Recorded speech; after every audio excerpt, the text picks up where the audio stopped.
How to use TikTok Shop affiliate. Hello everyone, welcome to our channel and let's see how we can do it. So for this you will have to follow 3 steps, and the first step is that you log into TikTok Shop seller account, and after that you just have to click on this option of affiliate marketing button at the top and then create affiliate plan according to your needs.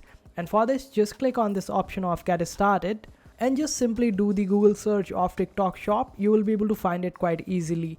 All you have to do is just register for a seller account, and after that select any of the region where you want to sell. Select that particular region. After that log into your account using your details and you will be able to sell in that particular region.